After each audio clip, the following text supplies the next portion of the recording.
حدیث قصہ کی عنوان پر آج 8ویں مرتبہ آپ صاحبان کی خدمت میں چند معروضات پیش کرنے کی سعادت نصیب ہوئی۔ کل کی گفتگو میں یہ جملہ آپ کے گوش گزار کیا تھا کہ حدیث قصہ کی شان کی کوئی حدیث نہیں، یعنی آپ مکتب اہل البیت علیہ السلام کی احادیث کو دیکھیں گے تو کوئی ایسی منفرد حدیث نظر نہ آئے گی جس میں 8 قسم کا کلام فقط ایک حدیث میں اکٹھا ہو۔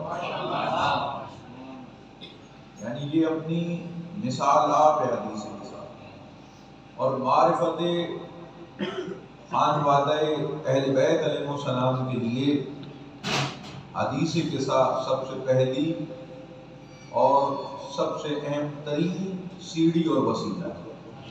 یعنی اہل بیت علیہ السلام کی معرفت حاصل کرنا چاہتے ہیں تو حدیث قصہ سے آپ کو توسل کرنا پڑے گا۔ یعنی یہ خود حدیث اپنے لاتعداد فضائل اور برکتیں اور ثمرات رکھتی ہے، اور اس پر علماء نے کئی جلدوں پر مبنی کتب تحریر فرمائی ہیں اس حدیث کی شرح۔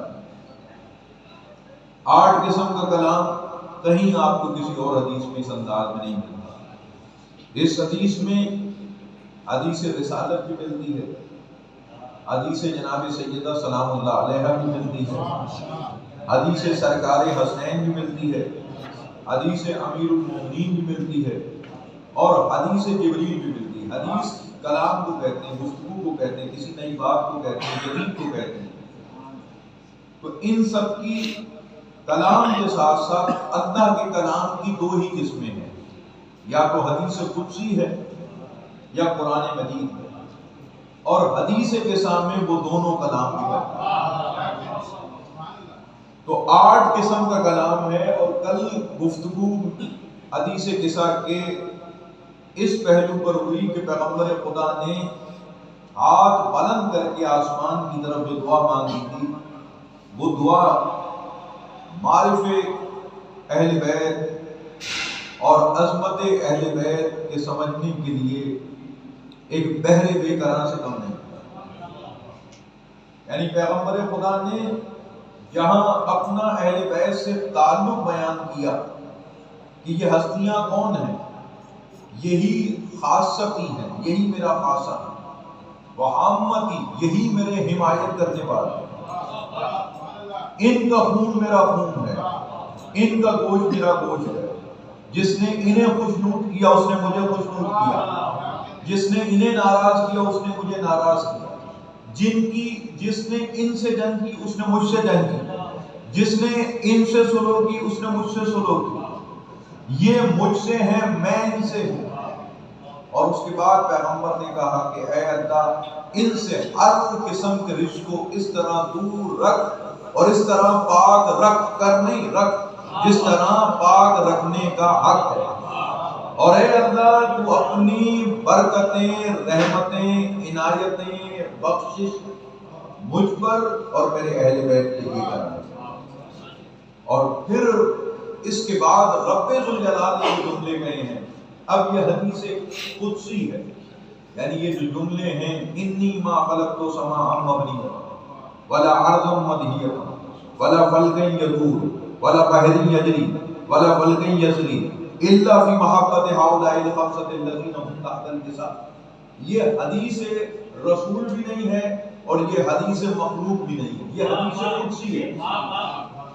اور اس میں اللہ نے کہا کہ میں نے آسمان کا شامیانہ، زمین کا برج، چمکتا ہوا سورج، روشن چاند، دریا میں چلنے والی کشتیاں، یہ سب جو میں نے خلق کیا ہے، الا فی محبت ہؤلاء الخمسۃ الذین هم تحت النساء، یہ ان کے لیے خلق کیا ہے جو زیر کے ساتھ۔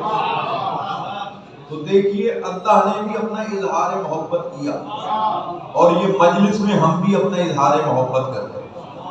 اللہ نے زمین کے فرش کو بچھایا، ہم نے ان کی محبت میں فرش ازا بچھایا۔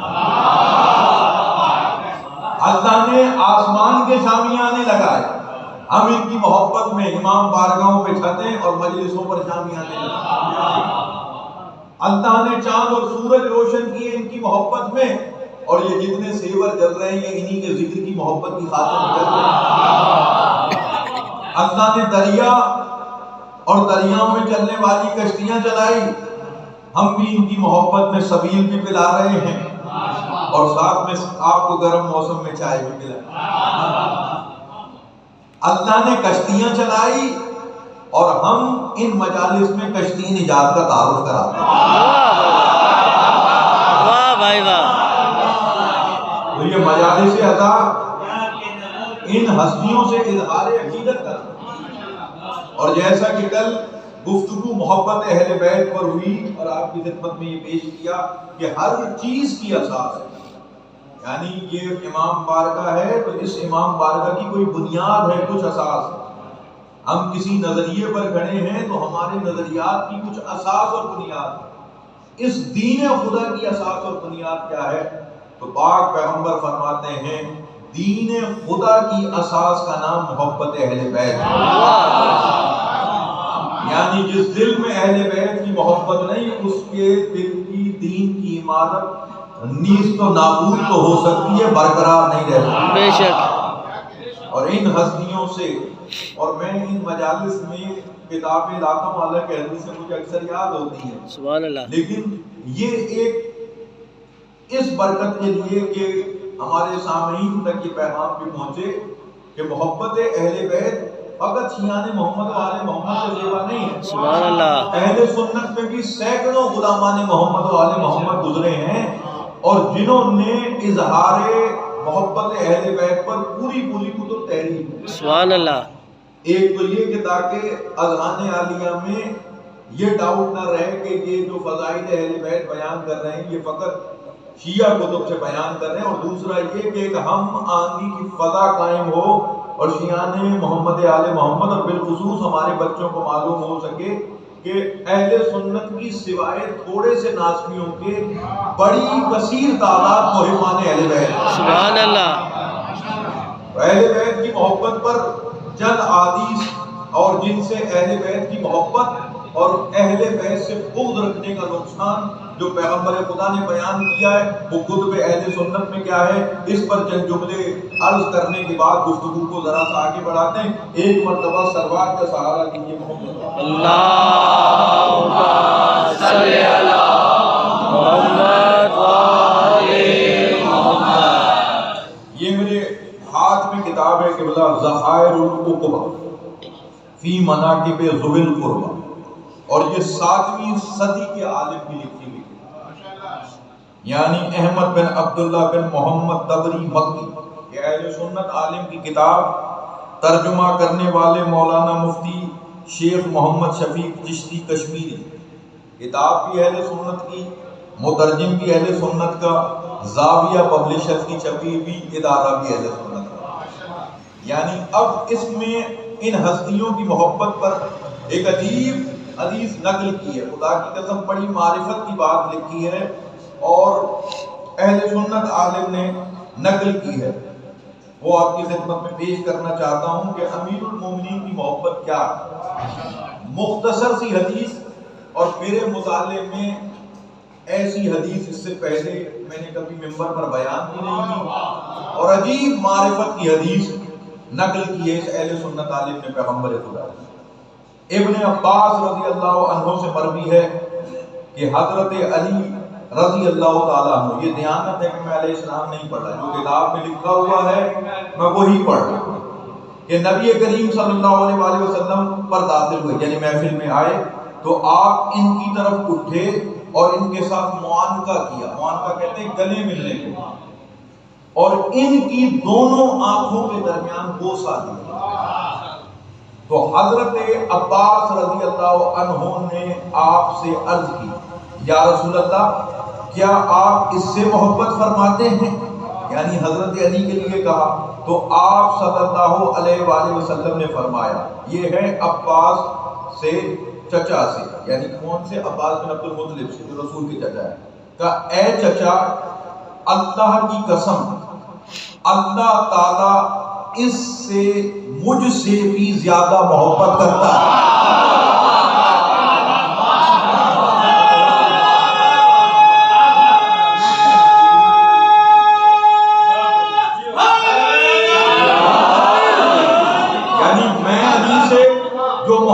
کرتا ہوں سو کرتا ہوں، لیکن اللہ مجھ مصطفیٰ سے زیادہ علی سے محبت کرتا ہے، یعنی جتنی میں محبت نہیں کرتا اس سے زیادہ شدت سے اللہ علی کو چاہتا ہے۔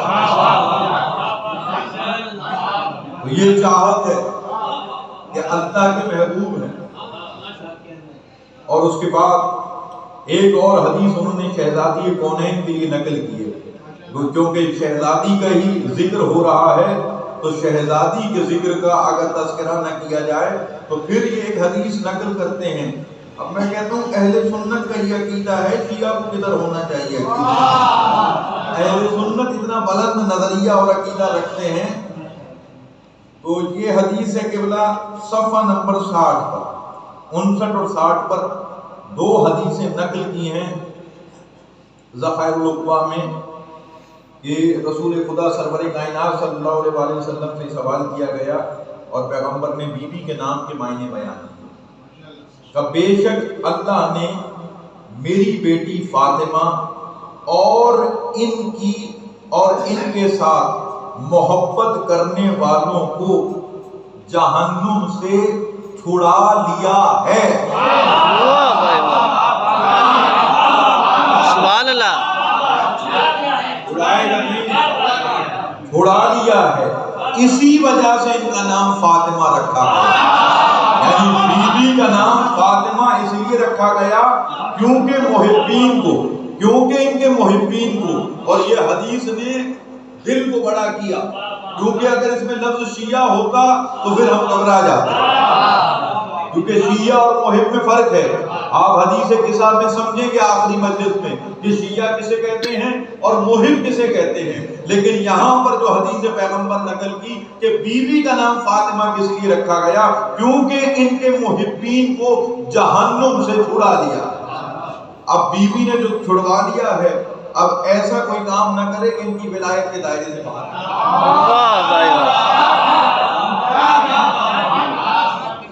جہاں ان سے محبت کا یہ اجر ہے۔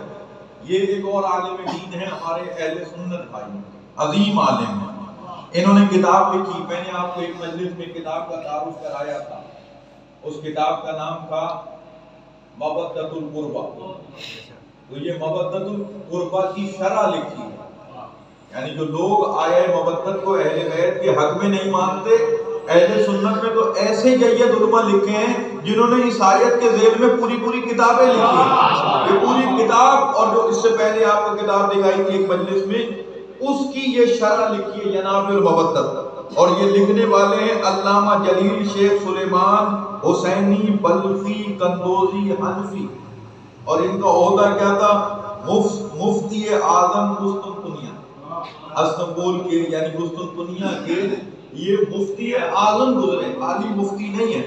تو یہ عجیب و غریب قسم کی ایک حدیث نقل کرتے ہیں جس سے کم انسان کے سامنے یہ واضح ہو جاتا ہے کہ اگر ان کی محبت نہیں ہے اور جو ان کی بغض رکھ کے زندگی بسر کر رہا ہے وہ نگاہ قدرت اور نگاہ رسالت میں کیا ہے۔ یہ ایک حدیث انہوں نے نقل کی ہے۔ ایک ہمارے عالم ایک شاعر گزرے تھے اختر کنیوٹی صاحب، بہت بڑے شاعر تھے، بڑے اہل بیت کے مداح تھے، لیکن میں ان کے ایک شعر سے پھر گیا، ان کی حدیث پڑھی۔ وہ کہا کرتے تھے بے حب اہل بیت عبادت حرام ہے۔ ان کا شعر ہے بے حب اہل بیت عبادت حرام ہے، ظاہر تیری نماز کو میرا سلام۔ وہ کہتے تھے کہ اہل بیت کے بغیر عبادت حرام ہے۔ میں نے جب یہ حدیث پڑھی اہل سنت عالم کی صفحہ 426 پر، یہ جناب المودت میں حدیث ہے، اہل سنت کے عالم میں نقل کی پاک پیغمبر کی حدیث، اس حدیث کے بعد میں نے کہا اختر کنیوٹی تو پیچھے رہ گئے، اہل سنت مفتی اعظم تو معرفت میں بہت آگے جا گئے۔ کنٹینیوٹی کا عقیدہ کیا تھا؟ بے حب اہل بیت عبادت حرام ہے۔ اب جو یہ حدیث لے کے آئے اس حدیث کے بعد تو بات ہی الگ ہو گئی۔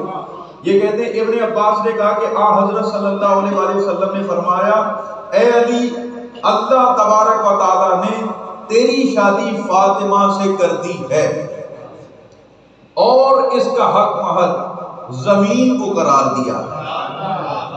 جو شخص زمین پر اس حالت میں چلے کہ وہ تم سے بغض رکھتا ہو تو وہ زمین پر حرام چلا۔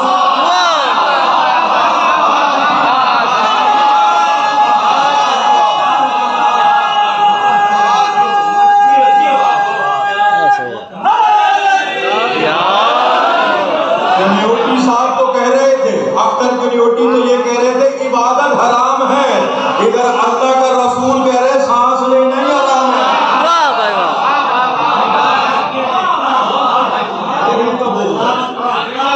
تو زمین پر چلنا حرام، اس کی پوری زندگی حرام میں گزر رہی ہے، نمازیں پڑھے یا عبادتیں کرے وہ کچھ قبول نہیں۔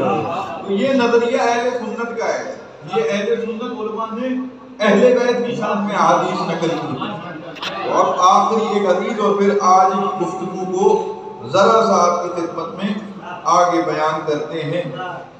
صلوات پڑھیے محمد والے اللہم صلی علی محمد وآلِ محمد۔ اب یہ حدیث نقل کی ہے خلیفہ ثانی سے اہل سنت۔ وہ کہتے ہیں کہ رسول اللہ نے فرمایا، صفحہ نمبر 104، فضائل علی، حضرت علامہ محمد سید صالح کشفی الترمذی سنی حنفی، اور مترجم کے نام سے تو آپ اور سمجھ جائیں گے میاں ظاہر شاہ عثمانی۔ تو اب اہل سنت کی کتاب، اہل سنت مترجم کا ترجمہ، اب اس میں ایک عجیب حدیث نقل کی پاک پیغمبر۔ رسول اللہ نے فرمایا مجھے اس ذات اقدس کی قسم ہے کہ جس کے قبضہ قدرت میں میری جان ہے، قیامت کے دن کسی بندے کا قدم اپنی جگہ سے نہ ہلے گا یہاں تک کہ حق تعالی ہم اہل بیت کی محبت سے سوال کرے۔ محشر میں بندے کا پاؤں ہل نہیں سکتا جب تک اہل بیت کی محبت کا سوال نہ ہو۔ اور اس کے بعد خلیفہ ثانی سوال کرتے ہیں، انہوں نے عرض کی یا رسول اللہ آپ کی محبت کی نشانی آپ کے بعد کیا؟ یعنی آپ کی حیات میں تو ہم آپ کی محبت سے پہچانیں گے، آپ کے بعد آپ کے محبت کی نشانی کیا ہے؟ بس رسول نے اپنا ہاتھ علی ابن ابی طالب کے سر پر رکھ کے فرمایا میرے بعد میری محبت اس شخص کی محبت ہے۔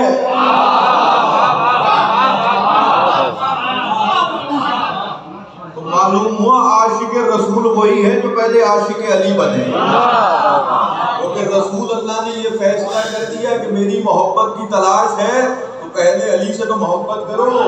اگر علی کی محبت کے امتحان میں پاس ہو، عاشق علی ہو، تو پھر تمہیں حق ہے کہ عاشق رسول کہلاؤ۔ صلوات کا تحفہ ارشاد فرمائیے اللہم صلی علی محمد وآلِ محمد۔ جب زیر قصہ ہستیوں کا تعارف کرایا تو اس منزل پر جب پنجتن کا تعارف کرایا، یہ ان 5 کی خاطر میں نے اس کائنات کو خلق کیا، ان کی محبت کی خاطر جو زیر قصہ ہے۔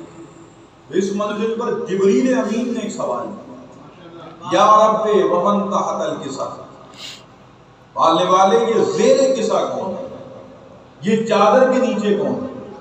یہ عجیب و غریب سوال ہے، یہ عجیب سوال ہے اور اس پر علماء نے بڑی بحثیں لکھی ہیں۔ ایک نقطہ تو علماء نے یہ بیان کیا کہ جبریل نے ان انوار مقدسہ کو الگ الگ دیکھا کرتا تھا، پہچان گیا۔ اب چونکہ 5 ساتھ ہو گئے تھے تو جبریل کی آنکھیں خیرہ ہو گئی اور پہچان نہ سکی کہ چادر کے نیچے کون تھی۔ ایک ریزن تو یہ ہے، لیکن ایک ریزن جس سے میں زیادہ مطمئن ہوں، یہ اپنی جگہ جواب بہترین ہے، لیکن ایک اور ریزن بھی بیان کی علماء نے۔ انہوں نے کہا کہ سوال ہمیشہ نہ جاننے کی بنیاد پر نہیں. ہر سوال کے پیچھے لا علمی نہیں ہوتی. کبھی کبھار سوال کسی اور وجہ سے کیا جاتا ہے. یعنی سوال کی بھی اسباب ہوتے ہیں. کوئی سوال برائے امتحان ہوتا ہے, کوئی سوال برائے طلب ہوتا ہے. تو سوال کی مختلف قسمیں ہیں. اب کوئی انٹرویو میں کسی سے سوال کرتا ہے تو اس کا مطلب کیا اسے جواب معلوم نہیں ہوتا, یا کبھی کوئی کسی کے تعارف کی خاطر بھی سوال کرتا ہے. تو اب یہ جو سوال کیا جا رہا ہے جبریل کا سوال, اور مانے کہ جبریل وہ ہے کہ یہاں تو دنیا میں یہ بشری پیکر میں آئے ہیں. جبریل تو وہ ہے کہ جس نے 14 کو خالص نوری حالت میں زیارت کی ہے. جس کی آنکھیں وہاں دیکھ سکی ہوں تو یہاں 5 کو نہیں دیکھ سکیں گی. نہیں, آج جبریل کے سوال میں بات کوئی اور. آج جبریل سوال کیوں کر رہا ہے کہ کون ہے چادر کے نیچے؟ تو کہ جبریل کا سوال ویسے ہی ہے جیسے اللہ کا سوال حضرت موسیٰ سے.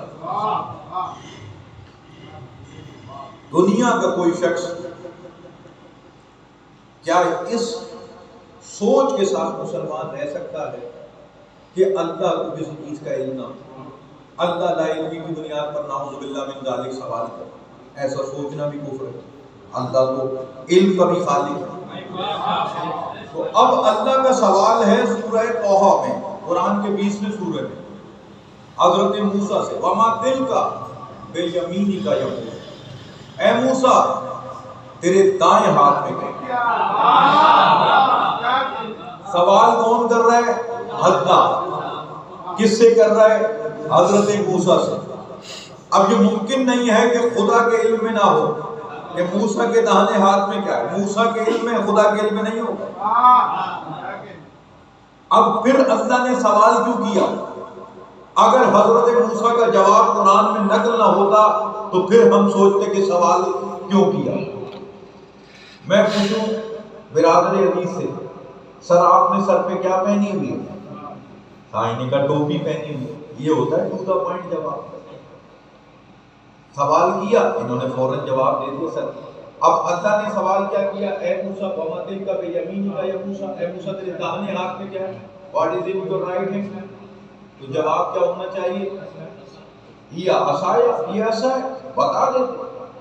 لیکن دیکھیے حضرت موسیٰ نے عصا ہی نہیں بتایا. یہ عصایا, یہ عصا ہے, اس سے میں جانوروں کو بھگاتا ہوں کوشش کر کے, اس سے خیمے بنا لیتا ہوں, اس سے یہ کام لیتا ہوں, اس سے وہ کام لیتا ہوں. سوال تھا کیا ہے؟ جواب میں عصا کی تعریف شروع کر دی. کیوں تعریف کی؟ کیونکہ محبوب تھا, عصا پیارا تھا. تو جبریل بھی تو معرفت کی اینک لگائے ہوئے منظر کو دیکھ رہا تھا کہ اگر کسی پیارے کی تعریف سننی ہو تو سوال کر دینا چاہیے. تو جبریل جانتا تھا. اب پیاروں کے بارے میں پوچھ اٹھا, پالنے والے یہ کون ہیں؟ تو اب جواب شروع ہو گیا, عزتی و جلالی, مجھے میری عزت کی قسم ہے, مجھے میرے جلال کی قسم ہے, انی ما خلقت سماء مبنیہ. اب پورے اہل بیت کے فضائل سنا دیے. یعنی جبریل جانتا تھا کہ اہل بیت کے محبوب خدا ہیں اور ان کے فضائل جاننے کے لیے سوال کرنا ضروری ہے.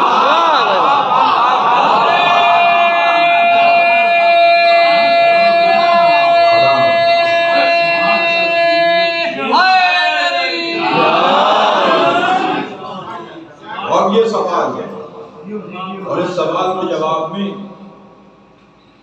پروردگار عالم نے کہا ہم اہل بیت النبوہ و معادن الرسالہ, ہم فاطمہ و ابوہا و بالہا و بنوہا. اب دیکھیے یہ عجیب بات ہے. یہ نہیں کہا کہ یہ اہل بیت نبی ہے.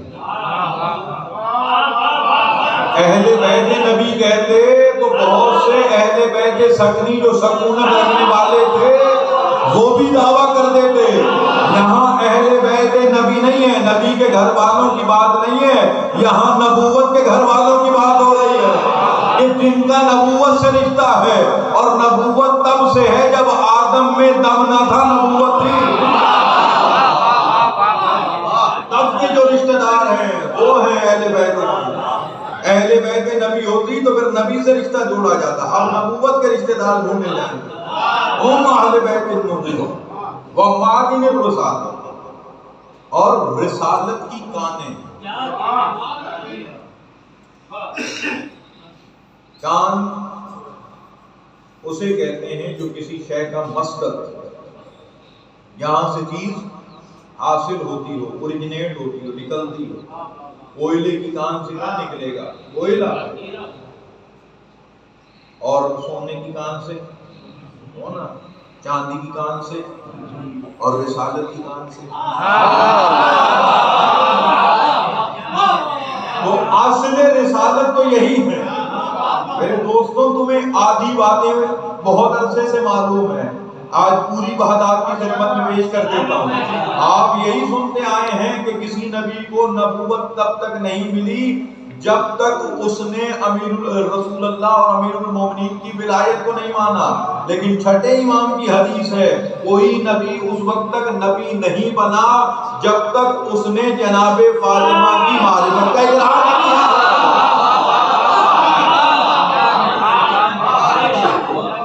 تو سیدہ شرط ہیں، یہی تو اسی محور کی طرف تو پلٹ کے آنا۔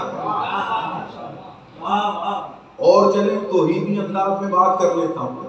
بھائی رسالتیں کون دے گا؟ اللہ دے گا۔ کوئی شے کہاں سے نکلتی ہے؟ اسی کے دروازے سے نکلتی ہے، گھر سے نکلتی ہے، باپ سے برآمد ہوتی ہے۔ باپ کون ہے؟ اللہ ہے۔ کوئی دنیا میں مجھے دکھاؤ جو باب اللہ ہونے کا دعویٰ کرے سوائے ان کے جو کہتے ہیں نحنو باب اللہ، ہم ہیں اللہ کے دروازے۔ یعنی اللہ کا پیغام اگر کہیں سے ملتا ہے تو 14 سے ملتا ہے۔ یہ بات یہ، اور اس منزل پر دیکھیے ہم ہیا نہیں، ہم ہیا فاطمہ نہیں، ہما فاطمہ نہیں، ہنہ فاطمہ نہیں، ہم فاطمہ۔ ایک آدمی ہوتا ہے تو ہوا ہوتا ہے، ایک عورت ہوتی ہے تو ہیا ہوتا ہے، دو ہوتے ہیں تو ہما ہوتا ہے۔ اگر 3 مرد ہوں تو پھر ہم ہوتا ہے، 3 عورتیں ہوں تو ہنہ ہوتا ہے۔ یہاں جمع مذکر حاضر کی ضمیر لگی ہے جو مذکر کے لیے لگتی ہے، اور جس سے تعارف ہو رہا ہے وہ مؤنث ہے۔ یعنی ہیا فاطمہ نہیں، چلیے آپ کہتے ہیں تعظیم ہے تو ہنہ فاطمہ ہو جائے، لیکن یہاں ہم ہے۔ کیوں ہم ہے؟ اس پر عرفا نے بڑی بحث لکھی ہے کہ بیوی کے لیے مذکر کا صیغہ کیوں لگایا؟ سبب کیا؟ کہ کیونکہ جب مؤنث کی بات ہوتی ہے تو دنیا میں جتنی بھی خواتین ہوں وہ کم سے کم 3 کمی کوتاہیاں رکھتی ہیں۔ جتنی بھی خواتین ہیں ان میں 3 نقص ہوتے ہیں، 3 کمی ہوتی ہے، یا کم سے کم 2 تو سب خواتین میں پائی جاتی ہیں۔ یعنی جو بھی خاتون ہے اس کا وراثت میں آدھا حصہ ہے اور مرد کا اس سے دوگنا ہے، لیکن اگر کوئی اکلوتی بیٹی ہے تو مذہب اہل بیت میں وہ پوری وارث بن جائے گی۔ تو اسے کہتے ہیں نقص وراثت من حیث جینڈر عورتوں میں۔ دوسرا یہ نقص عبادت، یعنی خواتین پورے مہینے مصلی عبادت پر کھڑی نہیں ہو سکتی، لیکن اللہ نے جسے بطول بنایا ہو، جو آیہ تطہیر کی مصدر ہو، وہ اس نقص سے۔ اور اس کے بعد تیسرا نقص ہے نقص شہادت۔ شہادت کہتے ہیں گواہی کو، یعنی خاتون 2 عورتوں کی گواہی 1 مرد کی گواہی کے برابر بنتی ہے، لیکن بیوی کو اس نقص سے بھی دور رکھا کہ یہ وہ بیوی ہے کہ مباہلے کے میدان میں توحید اور رسالت میں اس کی گواہی اتنی ہی وزن رکھتی ہے جتنی امیر المومنین کی رکھتی ہے۔ اب اس وجہ سے بیوی سے تعارف کرایا گیا ہم کے تحت، یا نہیں ہم، کیونکہ بیوی ایسی مستور ہے کہ جس میں نقص کا شائبہ ہی نہیں، تو ہم کے تحت تعارف کرایا، ہم فاطمہ اور دیکھیے تعارف دنیا میں ایک معرفت کا آسان طریقہ یہ ہوتا ہے کہ کسی کا تعارف کرایا جائے تو آپ معرفت کے لیے باب معرفت میں اس سے جڑے ہوئے رشتوں کو دیکھیں. یعنی کسی انسان کی معرفت کرنی ہے تو ابتدائی مرحلہ یہ ہے معرفت کا، اس کی پہچان کا، کہ یہ دیکھیں وہ کس گود میں پلا ہے، یہ دیکھیں اس نے کیسے گود کے پالے دیے ہیں. وہ کس گود میں پلا یعنی ماں باپ کیسے ہیں اس کے پالے ہوئے بچے کیسے ہیں، اس کا ہمسر کیسا ہے، اس کا ہمسفر کیسا ہے. تو یہ طریقہ ایک ہے پہچان کرنے کا عمومی، اور اقبال نے اسی طریقے کو استعمال کیا. دیکھیے شخصیت کا جب تعارف کرایا جاتا ہے تو شخصیت کی پہچان کرانے کا جو سب سے کامن میتھڈ ہے وہ یہ ہے کہ کسی کو پہچان کروانی ہو تو آپ اس سے زیادہ روشن چیز سے اس کا تعارف کرائیں گے. مثال کے طور پر کوئی پوچھے علی رضا بھائی آپ کا گھر کہاں ہے، تو یہ کہیں گے میرا گھر امام بارگاہ آل محمد کے سامنے، آل محمد کے قریب ہے. تو اس کا مطلب آل محمد امام بارگاہ زیادہ مشہور ہے، ان کا گھر کم مشہور ہے. تو اصول تعارف یہ ہے کہ جو معرف ہوتا ہے، جو پہچان کروانے والا ہوتا ہے، اسے معرف سے زیادہ روشن ہونا چاہیے. جس کے ذریعے پہچان ہو رہی ہے وہ زیادہ مشہور ہو، اور جس کی پہچان ہو رہی ہے وہ کم مشہور ہو.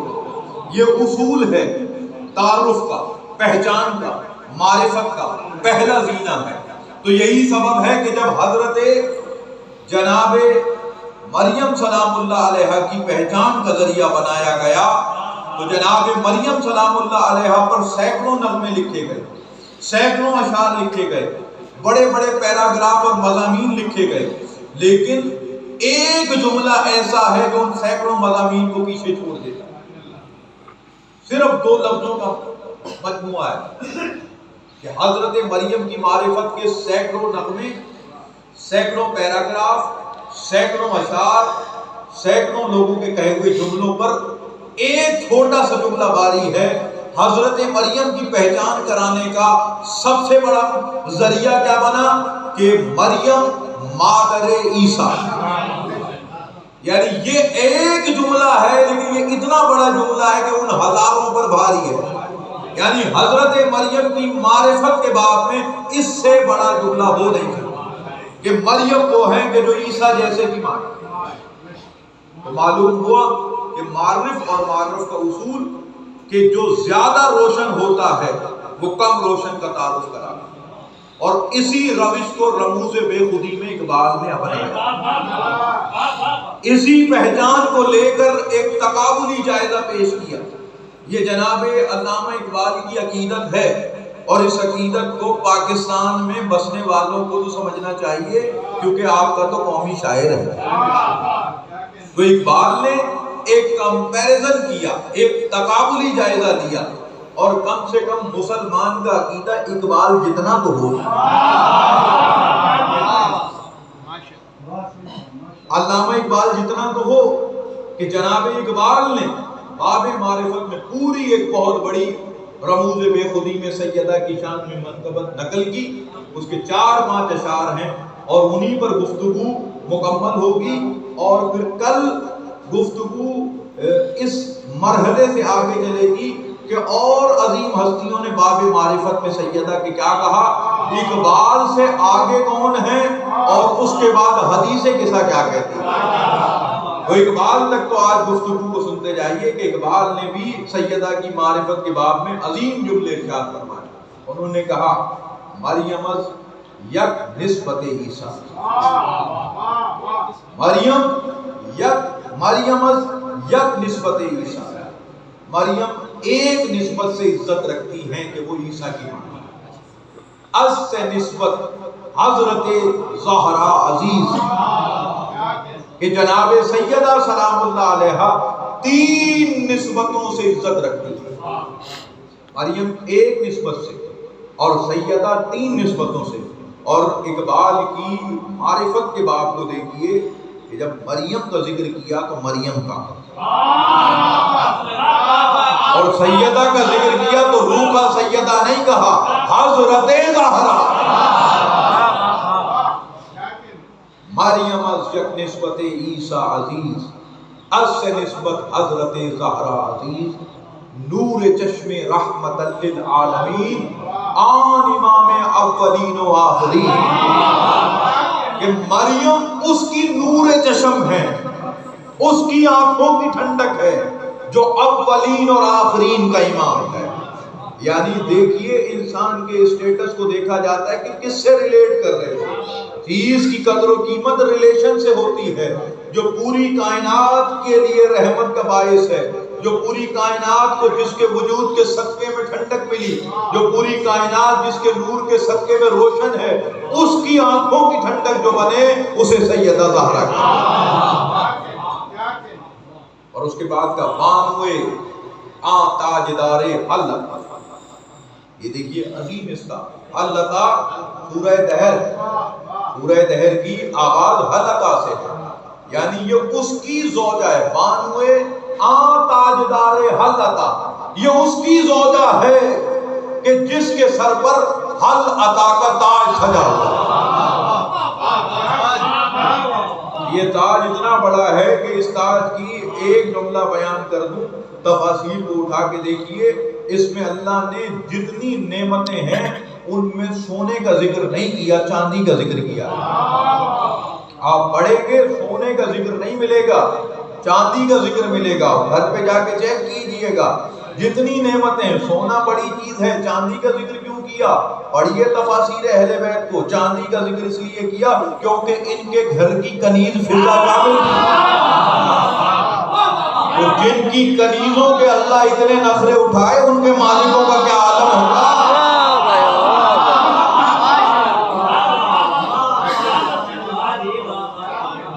جن کے گھرانے سے محبت کرنے والوں کے اللہ اتنے ناز اٹھائے۔ بانوے تاجدار حلق، مرتضی، مشکل کشا، شیر، تین باتیں کی۔ بانوے تاجدار حلق، یہ اس کی زوجہ ہے کہ جس کے سر پر اللہ کا تاج سجا ہوا ہے، جو مرتضی ہے۔ مرتضی اسے کہتے ہیں، دیکھیے تین لقب، تین چیزیں ہیں جو چننے کے لیے استعمال ہوتی ہیں: مصطفیٰ، مجتبیٰ، مرتضی۔ اصطفائیت چھوٹی منزل ہے، اجتبائیت بڑی منزل ہے، اور ارتضیٰ سب سے بڑی منزل ہے۔ مرتضی کہتے ہی اسے ہیں جس سے خدا راضی ہو چکا ہو۔ مرتضی کہتے ہی اسے ہیں کہ جو معیار بنے دوسروں کی رضا چیک کرنے کا۔ مرتضی معیار ہے۔ مرتضی مشکل کشا، شیر خدا۔ تم تو ساری زندگی یا علی مدد کا انکار کرتے ہو، اقبال تو علی کو مشکل کشا مانتا ہے۔ وہ تو مشکل کشا کہہ رہے ہیں، مرتضی مشکل کشا، شیر خدا۔ اور اس کے بعد مادریں عام مرکز پرکار عشق، یہ اس کی ماں ہے جو عشق کے پرکار اس جس پوائنٹ پر پرکار آتی ہے وہ نقطہ ہوتا ہے، وہ مرکز ہوتا ہے، اس سے سب کا فاصلہ برابر ہوتا ہے۔ تو یہ اس کی ماں ہے جو عشق کے پرکار کا مرکز ہے، یعنی یہ حسن مجتبیٰ کی ماں ہے۔ مادریان قافلہ سالار عشق، یہ اس کی ماں ہے جو عاشقوں کے قافلے کا سالار ہے، یعنی عاشقان الہی کے قافلے کے سالار حسین ابن علی کی ماں ہے۔ یہ تو بات اقبال نے کہا کہ بی بی مریم اگر ایک عقیدت سے ہیں، ایک نسبت سے عزت رکھتی ہیں، تو سیدہ کی تو ہر اینگل سے عظمت ہے، رسول کے اینگل سے، امیر المومنین کے اینگل سے، اور جناب حسنین کے اینگل سے، یہ سارے رشتوں سے تعارف کرا رہے ہیں۔ اور اس کے بعد جب اقبال نے اپنی عقیدت بیان کی وہ خطرناک۔ اقبال دیکھیے کس منزل پر پہنچے ہوئے، معیار اور معرفت کو دیکھیے۔ اس کے بعد کہتے ہیں رشتہ آئین حق زنجیر پاس فرمانے جناب مصطفیٰ کہ یہ شریعت کی بیڑیوں نے اقبال کے قدموں کو قابو کیا. یہ شریعت کی بیڑیاں ہیں کہ جنہوں نے, علامہ اقبال کہتے ہیں میرے قدموں کو جکڑا ہوا ہے اور مجھے اللہ کے رسول کے فرامین کا خیال ہے. اگر یہ شریعت کی بیڑیاں ٹوٹ جائیں اور یہ فرامین رسالت ماں کا خیال نہ ہو تو پھر اقبال تمہارا من کیا کہتا ہے, تمہارے دل میں کیا ہے وہ بھی تو لکھو. اگر یہ سب ہٹ جائیں تو پھر دو کام کروں گا, ورنہ گردے تربتش گردید میں سجدہ او در خاک او ناشیب میں دنیا کعبے کا طواف کرتی ہے, میں فاطمہ زہرا کی قبر کا طواف کروں اور دنیا کعبے کی طرف سجدے کرتی ہے, میں بطول کی قبر پر سجدے کروں.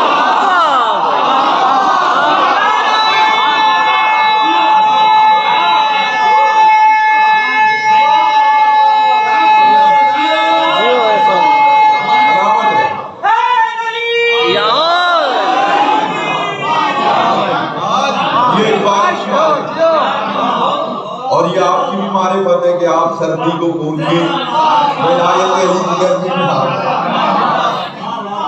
تو یقیناً اقبال نے ایک منزل کو طے کیا. یہ معرفت کا بڑا غینہ ہے, لیکن اس سے آگے بھی غینے ہیں. وہ کل انشاءاللہ آپ کی خدمت میں پیش کریں گے کہ کس کس انداز کے معرفت رکھنے والے اس ہستی کی کائنات میں گزرے ہیں.